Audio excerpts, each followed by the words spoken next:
Olá, tudo bem com você? Vamos à recapitulação de mais uma lição da Escola Sabatina. Eu sei, hoje é sexta-feira já, minha intenção era ter colocado esse vídeo aqui antes. Aliás, eu quero me programar para colocar no começo da semana. Algumas pessoas têm me pedido, porque já querem estudar a lição tendo um comentário aqui no canal. Eu estava aí nos últimos preparativos da minha dissertação do segundo mestrado que eu estou cursando numa faculdade agora luterana. A minha tese, a minha dissertação é sobre a obra, os livros publicados por Guilherme Stein Jr.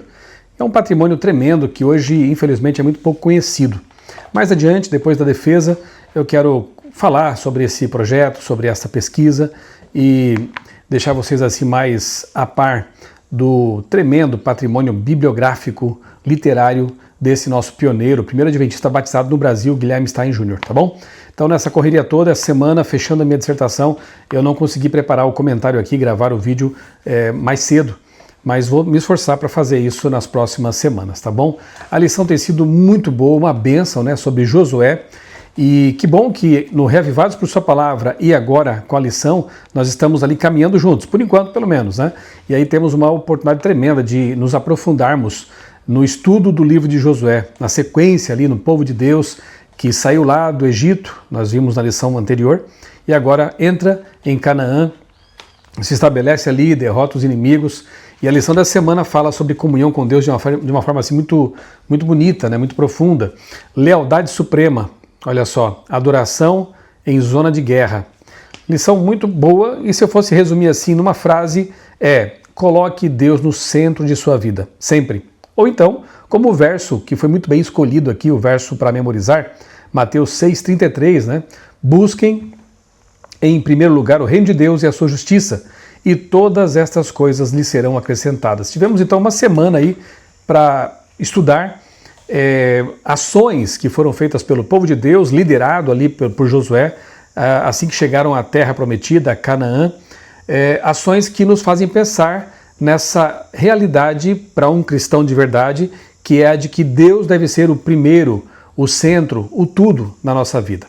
Antes de nós entrarmos aqui no tema e no comentário da ilustração da semana também, algumas pessoas me perguntaram, porque no vídeo anterior eu comentei brevemente sobre a lição dos jovens do próximo trimestre, no começo do ano que vem. Aqui está. Apologética, muito boa. Se você estuda a lição dos adultos, eu recomendo que você adquira essa lição.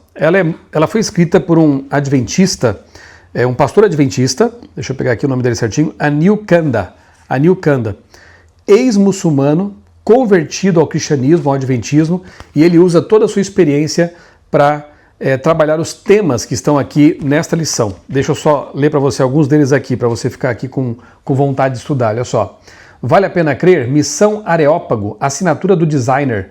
Por que existe o mal? Jesus e o hinduísmo, Jesus e o budismo, Jesus e o islamismo. Por que Cristo é diferente? Evidências da ressurreição. A Bíblia é mesmo confiável? Um inferno que Deus não criou. Seitas apocalípticas, esperança para não cristãos. Olha, eu trabalhei como editor da lição dos jovens por alguns anos, agora assume o pastor Milton Andrade, eu estou na equipe ainda, vou cuidar de outros trabalhos além da vida e saúde, que eu já cuido aqui na CPB como editor, e a revista Origens também, mas assim, tive o privilégio de ler toda essa lição aqui, e ela está tremendamente boa. Então fica aqui o meu convite para os jovens especialmente, estudem essa lição, começa em janeiro, e para os adultos, você não vai perder, muito pelo contrário, vai ganhar muito se você adquirir essa lição e estudar também, juntamente com a de adultos, ou lê-la como se fosse um manual, um guia, um livro, enfim, muito boa, apologética. Vamos então à lição dos adultos. Lealdade suprema, adoração em zona de guerra. Aqui está então a ilustração, e ela diz muito, né? A ilustração feita aqui pelo nosso amigo, o chefe do departamento de arte, o ilustrador Tiago Lobo. Lá em cima, no monte, estão as tábuas da lei. A lição fala que, de fato, Josué, ele escreveu em duas tábuas, né? Em pedras, melhor dizendo, em pedras, as palavras da lei de Deus. Então está lá a representação, né? Os mandamentos, como memorial, como monumento.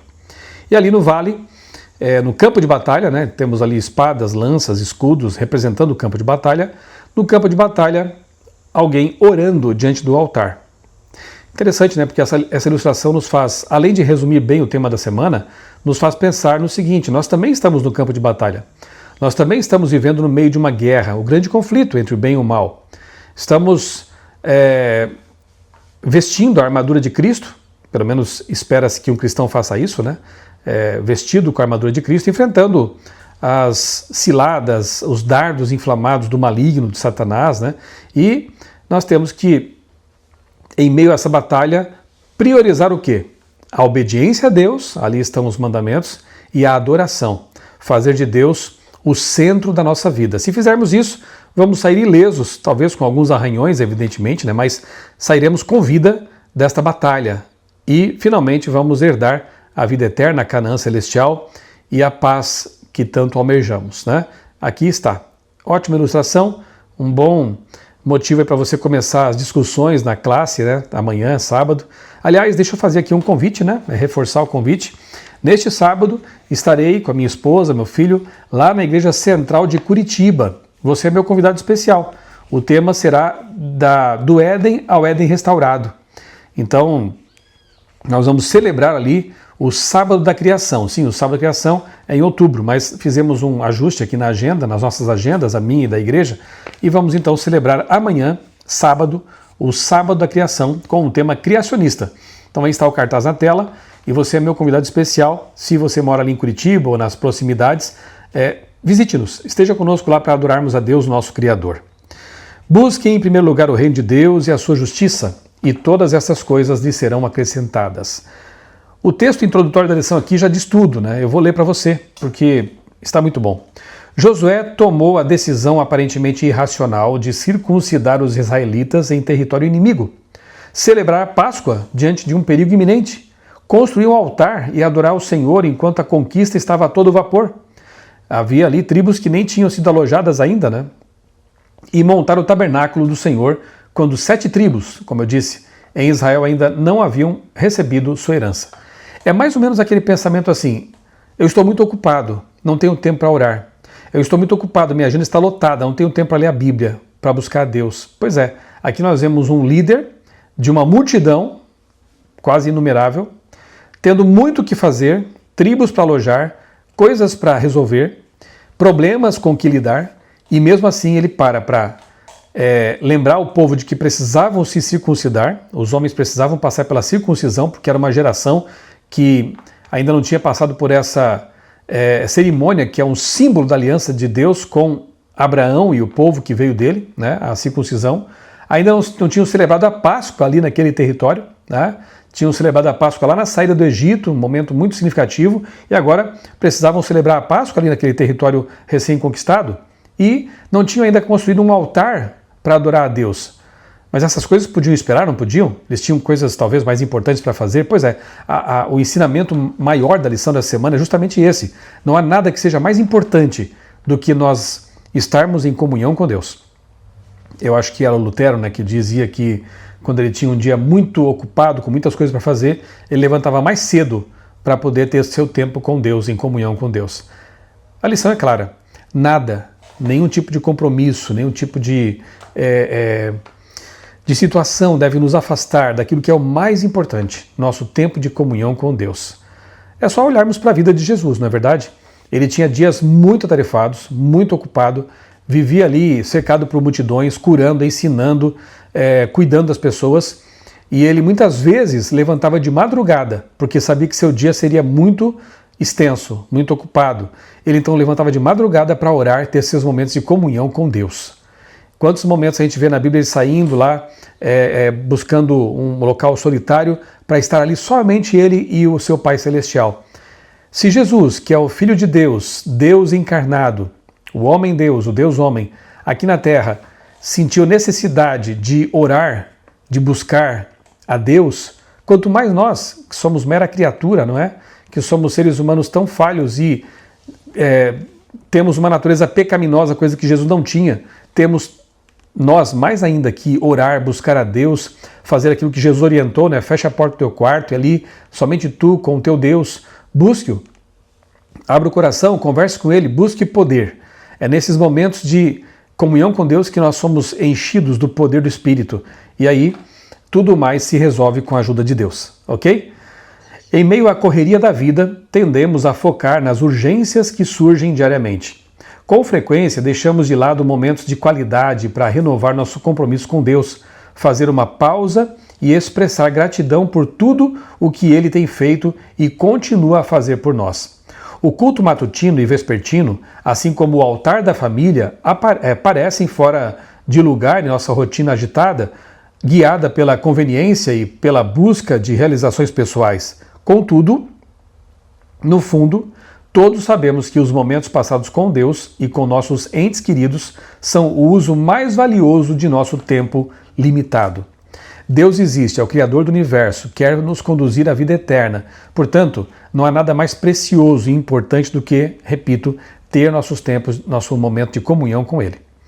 No domingo, então, aqui nós vemos primeiro a aliança, né, o momento em que, então, Josué ele orienta a circuncisão daquela nova geração que não tinha passado ainda por essa cerimônia que representa a aliança de Deus com o povo.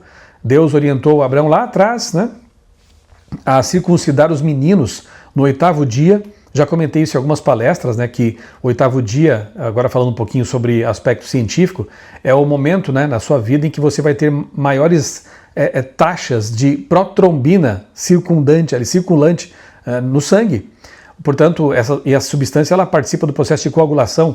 É algo fantástico, né? Porque eles não tinham esse conhecimento na época, mas Deus, o Criador da circulação sanguínea, da bioquímica humana e da protrombina, ele sabia muito bem disso, evidentemente, porque ele criou esse mecanismo. Então ele fala no 8º dia.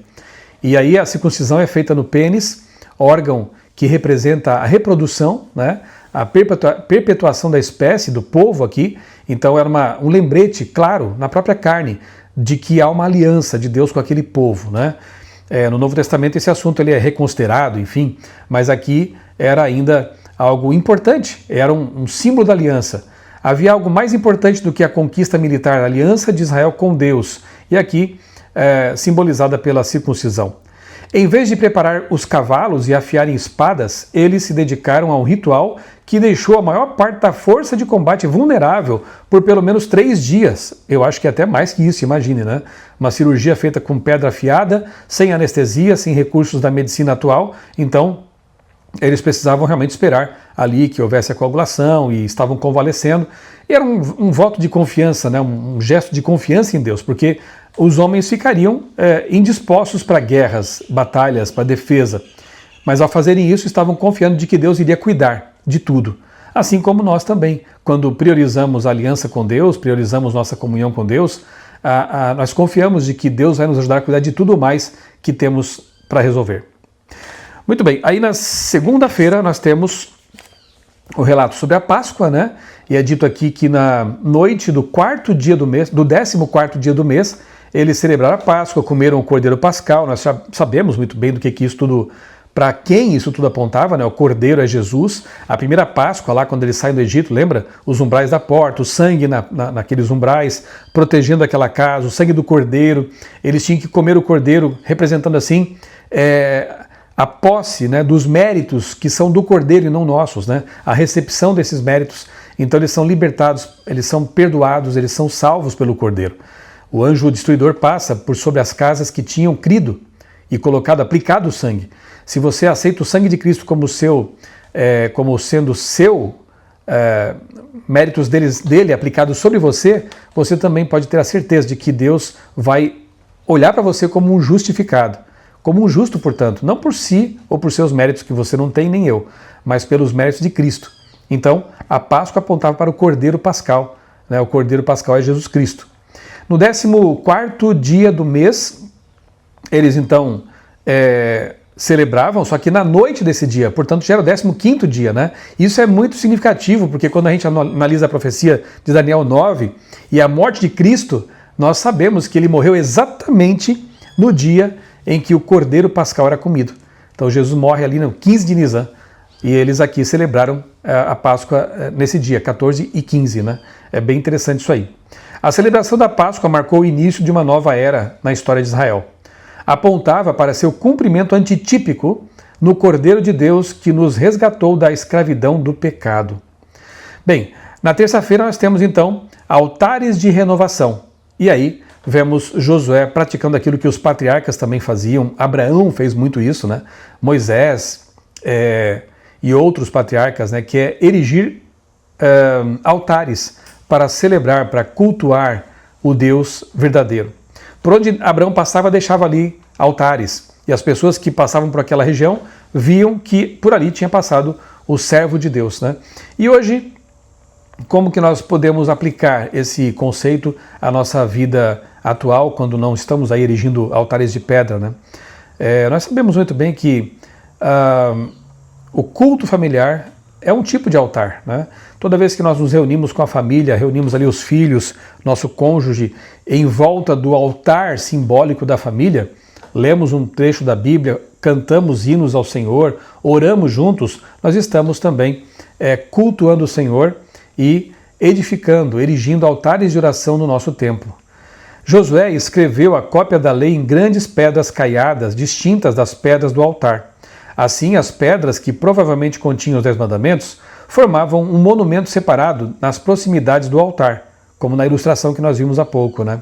Lembrando constantemente os israelitas dos privilégios e também dos deveres que faziam parte da aliança. Então nós temos privilégios, o quê? A salvação, né? A posse da herança, mas temos também deveres, a obediência aos mandamentos de Deus, viver de acordo com as exigências do Senhor que estão ali também previstas na aliança. Na quarta-feira a lição continua falando sobre as pedras ali e também sobre o momento ali em que o povo, né, dividido em 2 grupos, um grupo fica ali diante de Gerizim e o outro Ebal, 2 montes, e ali existe eles proferem, né, palavras e renovam a aliança. Um grupo ficou em frente ao Monte Ebal e o outro em frente ao Monte Gerizim. Com isso, eles representavam simbolicamente as duas maneiras possíveis de se relacionar com a aliança. Os sacrifícios oferecidos nesse local apontavam para Deus, para Jesus, que tomou sobre si as maldições da aliança, para que todos os que crescem nele pudessem desfrutar dessas bênçãos. Muito bonito e significativo, né, esse momento aqui também de renovação da aliança. E aqui a lição pergunta o seguinte: por que era necessário escrever uma cópia da aliança em um monumento visível a todos?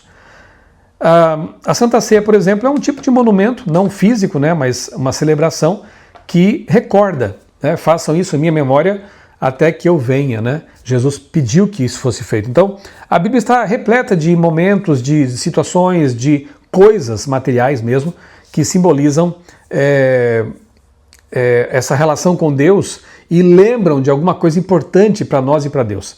Eu participei recentemente de uma celebração lá em Piracicaba, né, às margens do rio Piracicaba, local onde foi batizado o primeiro adventista, o primeiro adventista convertido foi Guilherme Bels, mas o primeiro batizado foi Guilherme Stein Jr. É uma questão de geografia, depois a gente pode conversar um pouco mais sobre isso, né? Pastor Frank Westphal veio realizar esse batismo ali em 1895. Bem, e aí foi inaugurado um monumento igual a este aqui. Esse aqui é uma pequena réplica, né, uma lembrança.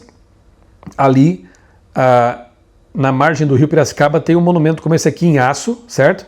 E aí nós temos ali uma face dessa figura geométrica falando sobre o Guilherme Stein Jr., ou melhor, esse aqui é o Augusto Stauffer, né, que foi o primeiro colportor a trabalhar no Brasil, missionário. Aí nós temos aqui o próprio Guilherme Stein Jr., né? Tem uma breve descrição dele aqui, da importância dele. Nessa outra face temos aqui o pastor Frank Westphal, que veio para o Brasil realizar esse batismo, e de outros mais também, dos primeiros conversos lá em Santa Catarina também. Aqui tem uma descrição dele. E aqui na frente é o rio, o batismo, um pequeno texto aqui falando do que é isso, né? Qual o significado disso. Prefeitura de Piracicaba, Igreja Adventista, e um QR Code em que as pessoas podem encontrar informações sobre não só esse monumento, mas também sobre a igreja, estudos bíblicos. Então, é um monumento que foi estabelecido, foi inaugurado ali no rio Piracicaba, e todos os que passam por lá se lembram desse momento. Tenho também aqui uma pequena lembrança, né? Está aqui junto com esse monumento do rio Piracicaba, né? Do Colégio Adventista de Palhoça. Eu tenho um carinho muito grande, não só porque eu já morei lá, dei aulas ali naquela região, né? No início da minha carreira adventista, mas também porque nesse colégio tem uma biblioteca que leva o meu nome. Uma honra, né? Uma tremenda honra que eu recebi lá do pessoal de Santa Catarina. O Colégio de Palhoça tem a Biblioteca Michelson Borges, olha só que coisa, né? Eu até brinco dizendo que me senti bem velho quando foi inaugurado lá, né? Porque geralmente são pessoas com mais idade, ou até falecidas, né? Que levam, que tem o nome, né? Em alguma sala, em algum local, enfim, né? E eu fiquei muito feliz, muito honrado de ter o meu nome ali nessa biblioteca e naquele centro criacionista do Colégio de Palhoça. Então, são locais, são situações que relembram momentos, relembram coisas especiais, especialmente quando ligadas ao nosso Deus, né? Então é importante termos, sim, esses lembretes, né? Eu costumo dizer que nós também podemos fazer estabelecer alguns lembretes também na nossa vida. Por exemplo, colocar um adesivo no carro, um adesivo que fala ali de Jesus, da Bíblia, da igreja, quem sabe um chaveiro, uma camiseta, alguma coisa que, por exemplo, essa camiseta aqui é da CPB, olha só, né? Então eu gosto muito de usá-la, porque eu com ela já manifesto, né? Deixo claro onde eu trabalho e a alegria que eu tenho de trabalhar na obra de publicações, enfim, são lembretes, são coisas que apontam para realidades superiores, né? Especiais, coisas especiais para nós, principalmente quando ligadas a Deus. Quinta-feira, finalizando, ansiando por sua presença. Tema central do livro de Josué: a presença de Deus no meio de Israel tornou possível a posta terra prometida. A presença do santuário e mais tarde do templo de Jerusalém deveria ajudar o povo a reconhecer continuamente a presença de Deus entre eles e seu dever de cumprir a aliança. Então a lição de quinta-feira encerra falando sobre o santuário, sobre o futuro templo, né? E de fato, né, nós já estudamos isso, e é bom lembrar que quando eles estabeleciam ali, montavam um acampamento em algum local, o tabernáculo ficava bem no centro, e as tendas, as barracas do povo ficavam em volta do tabernáculo. Ou seja, a lição é muito clara: Deus deve estar no centro da nossa vida, não na periferia, não para ser um assunto de fim de semana, é o centro. Tudo mais que nós fazemos deve orbitar a religião, deve orbitar, né, a realidade celestial, o nosso Deus. Então, o seu casamento deve orbitar a religião. Então, você casou com alguém em Cristo. O seu trabalho deve orbitar a sua religião, os seus estudos, tudo. A religião, a Bíblia, a palavra de Deus, nosso Deus, deve ser o eixo em torno do qual tudo mais na nossa vida gira. Aí as coisas darão certo. Ou seja, é Deus no trono da nossa existência, né? E eu quero encerrar com o último parágrafo aqui de quinta-feira, que eu achei muito bonito, diz assim: como cristãos que vivem no antitípico dia da expiação, é essencial mantermos nosso olhar fixo no santuário celestial, enquanto enfrentamos os gigantes modernos, ou pós-modernos, que desafiam nossa fé, esperança e herança espiritual. Ao confiarmos continuamente na obra de Cristo realizada na cruz e no santuário celestial, podemos olhar para o futuro com confiança, aguardando o dia em que Deus habitará novamente no meio de seu povo, desta vez para sempre. Apocalipse 21, verso 3. Que bonito, né? De fato, nós não temos mais hoje um templo, né, um santuário literal de pedra, mas é só ler o livro de Hebreus, no Novo Testamento, você perceberá que o que está vigindo hoje, o que está valendo hoje, é o santuário celestial, né? O verdadeiro santuário do qual o da terra era apenas uma cópia. E nós temos que viver com os olhos da fé voltados sempre para esse santuário, buscando a Deus ali, né? Aproximando-nos confiadamente junto ao trono da graça, como diz o apóstolo Paulo.